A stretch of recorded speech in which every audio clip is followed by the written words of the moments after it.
Alright, so I'm going to be showing how to open up and disassemble this Samsung notebook model NP940X3L. Alright, so again, this is a NP940X3L. We're going to be using a PH0 or JS0 screwdriver to remove all the screws from the bottom. Alright, you want to keep all the screws in order because they can be different size, shape, and lengths. Alright, the way I do that is I put the screws flat side down like this on my desk in the pattern I remove them. So we have this rectangular shape. We're just going to remove all the screws and put them in that shape on the desk. Alright, that way we can make sure to put the same screw back where we got it. You don't want to mix the screws up. Even though the screws look exactly the same, it's always a good idea to kind of keep them in order. Okay, you never know, sometimes one of the screws might be slightly longer or something, and if you put the wrong one in the wrong spot, you can cause damage. I know a lot of people that just kind of throw these all in a pile together and then they don't care, but there is a lot of risk involved if you put the wrong screw in the wrong spot. Alright, if this video helps you out, make sure to like, subscribe, share my channel with others so that they can learn how to upgrade and repair their devices as well. If it helps you save a bunch of money, please consider contributing a little to the channel. Every little bit helps and allows me to continue making these videos for a living. Alright, so let's go ahead and continue getting all these screws out. Okay, now that we got all the screws out, let's see if we can easily pop the bottom cover off or if it's going to be difficult. What I'm going to do is I'm going to open this up slightly like this so I can get my hands in the or my fingernails in the gap. Oh, it looks like they left it on, so I'm going to shut this off. Okay, let me make sure to shut it down. Okay, so what I'm going to do is I'm going to use my fingernails in here and I'm going to push with my thumbs here and see if we can pop the cover out. If not, we're gonna have to try another way. Alright, this doesn't seem to work that way. So, let's see if we can go on the side here. I feel like it's a little bit loose here on the side. Oh, okay, there's no clips or anything at all. So you probably could just turn it upside down and it'll just fall off. But anyways, there we go. There's the inside of the computer. Looks like the RAM isn't upgradable. Alright, CPU isn't upgradable. SSD looks to be under here. Hopefully it supports M.2 PCIe NVMe's because that's the only type of SSDs I have for upgrading this right now. But yeah, wireless card is soldered to the board, but it is connected to the board with this giant thing here. So there's this piece here that connects this board to this board. So if for some reason the wireless card or these USB ports or the micro SD card slot or the power button breaks, you can actually swap out this whole board. The power button looks to be on its own separate thing as well, connected to this board. You got the speaker here plugged in, connected there, not held in with screws, just with rubber pieces. So same thing on the other side. Alright, and then we got this battery here. Battery model number, I'm guessing, okay, right there, AA-PBUN4AR. Alright, they also have this AS part number, I guess, 1588-3366. Okay, anyways, I'm not going to be removing the battery, but it's pretty simple. There's only 4 screws holding this battery in place. Actually, 5 screws. There's one more up here, and then looks like you can just lift it out.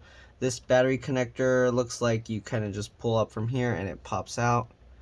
Okay, should I pop it out? It will reset the BIOS, but basically I go at the tail end of the battery, alright, and then I just pop this up. So let's see if I can pop it out. Kind of have to be careful here. Alright, is there a trick to this? It doesn't want to pop out. I don't want to risk damaging it because the main issue the customer is having is just with the they just wanted to upgrade the SSD. But yeah, okay, it does look like you just pop it up like that, and then once you get one side, I'm gonna go underneath with my fingernail and then kind of help pull it up that way. All right, anyways, that's how you remove the battery, but I'm gonna leave it in there for now. Okay, and then under here you have the keyboard connector, which you flip this latch up, then you can pull it out. Keyboard backlight, and then I'm assuming this is for the trackpad or touchpad. Anyways, we got another connector here for, oops, sorry, I'm like way zoomed in here. Alright, keyboard backlight, and then touchpad or trackpad. Then you got this connector for the volume buttons here, and then these other ports are all part of the motherboard. Okay, you got the LCD Lvds connector here. This looks like it has the tab where you grab and pull it. If you're gonna mess with this, make sure you disconnect the battery first, open up the laptop, and then press and hold the power button for at least 15 seconds. All right, these wireless antennas you just pull up from the tails. I'm not going to pop them out because sometimes the solder job for the connectors are bad and then it can rip out. But anyways, I'm going to clean this up real quick. There's a little bit of dust on it, as you can see here. Okay, so I'm going to clean that up and I'll be back, and then we'll continue with upgrading the SSD. All right, I'll see you guys in a bit. Oops, I didn't need to zoom out that much. Alright, I'm back, so let's finish this. Alright, let's open this back up. Alright, you can see it's a lot cleaner. I mean, we can't really get all of that stuff out, but it's good now. Okay, let's go ahead now and remove this. Alright, so same thing, we're using the PH0 or JS0 screwdriver. We're going to remove the 2 screws here. Let me zoom in here for you guys. Okay, so I removed this one. We're going to remove the other one. Okay, after this we should be able to pop this board off. Alright, so I'm going to get underneath and then I'm just going to pop it up. You want to be careful not to like have it fly everywhere, so I'm going to just try and pry slowly. Okay, try and lift up, there we go. And then same thing on this side, we're going to just lift this up. Okay, oh, it's pulling up the board here, so I'm going to hold the board down here while I kind of pull up from here. There we go, and you can see it pops out, so it just connects like this. Okay, it has a pop-in connector there and there. Make sure you don't accidentally put this upside down. I don't think it matters. Well, I mean, it tells you this side up, but yeah, so yeah, make sure you don't put it upside down. Anyways, this has, I'm pretty sure this is a M.2 SATA SSD. Let's see, why is this screw so difficult to remove? Make sure you have a good grip on the screws. I'm going to put a lot of downward pressure as I kind of twist this to make sure the screw comes out, because it did skip a little bit, but I'm pretty sure I can't use a larger screwdriver on this. Yeah, okay. So this is a JS0. Alright, once we remove that screw, the SSD lifts up slightly, and then you can pull it out. And here's what the SSD... Okay, so it's a light on SSD. They don't give all the information that they should, but anyways, I think if you look it up, you'll probably be able to find the information. There's some more model information here. I guess this is like the laptop model, NP940X3L. But yeah, anyways, I think this is SATA because it has 2 notches in it. It's pretty rare for a NVMe to have 2 notches, but it does happen sometimes. But yeah, anyways, we're going to be putting a Crucial P2 NVMe SSD in there, this 1 terabyte. Okay, I'm just going to open this up and we're going to go ahead and put the SSD in there. Okay, so pop this out. You can see this SSD only has a single notch in it, but it should fit in the slot. Okay, so we'll just line it up, put it at an angle, push it in, and it drops into place. Okay, I'm gonna get the old SSD and put it in this box so that way the customer can have that. Okay,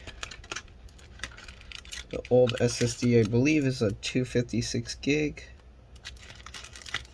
I don't know, anyways. The customer was telling me the old SSD is only 256 gigs. Okay, so now that we got that in, let's go ahead and get this screw. Make sure you get this lined up to where it's beyond the notch. Okay, I'm gonna now tighten this screw down. Okay, perfect. Then we'll put this bracket thingy or this connector back on that connects these 2 together. Okay, line up the screw holes, and then make sure it doesn't move around, and then go ahead and click it down. There you go, we got like crumbs and stuff flying out from after doing that. Anyways, it clicked into place, should be good. Let's go ahead and get these screws back in. we're going to want to test this first before we put the bottom cover on, because if this doesn't work, then there's no point that we did this. All right. Let me make sure to get a Windows USB installer. Okay, do I have my Windows USB installer here? Uh-oh, what did I do with that? Okay, let me grab my Windows USB installer and I'll be back. Actually, I got it here. Sorry for this. Okay, let's zoom out now.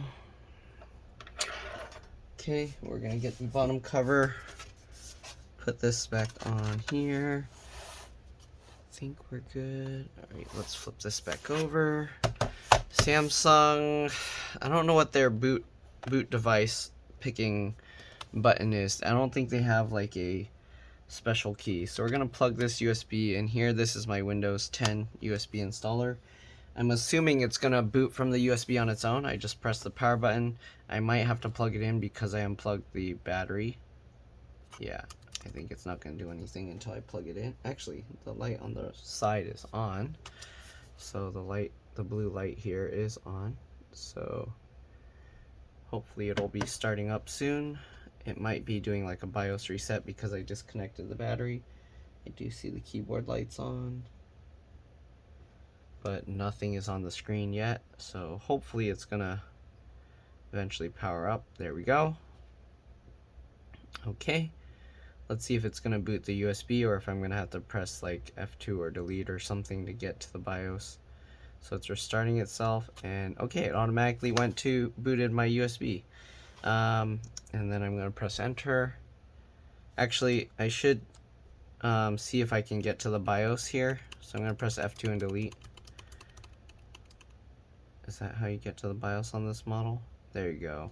Then you get all this advanced boot information and things like that. The date and time got screwed up. It's showing Wednesday, December 2nd.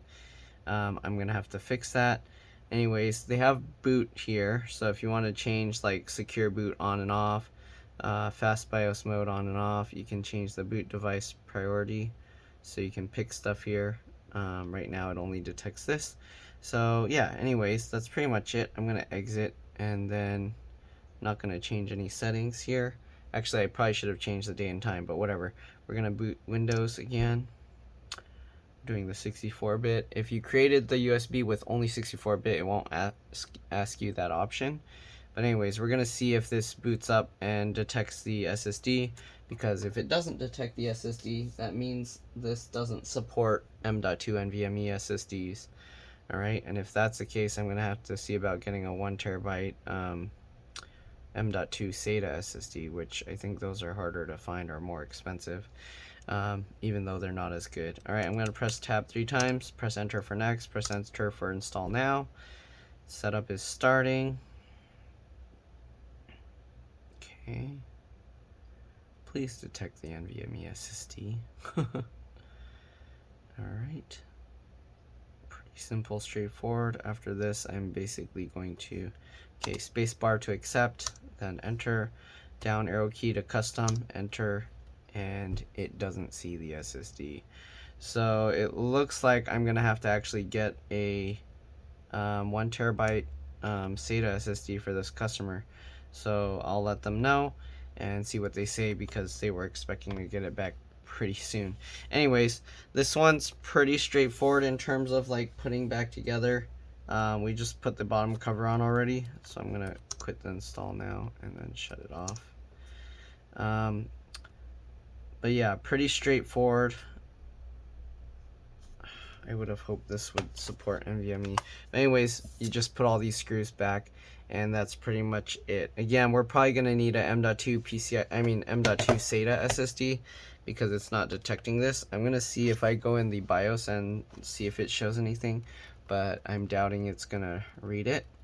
So yeah, other than that, that's pretty much it. So hopefully this video helped you guys out. Again, if it did, make sure to like, subscribe, share my channel with others so that they can learn how to upgrade and repair their devices as well. And if it helped you save a bunch of money, please consider contributing a little to the channel. Every little bit helps and allows me to continue making these videos for a living. Other than that, that's it. Thanks for watching, and I'll see you on the next one. Alright, let's drop this. Bye.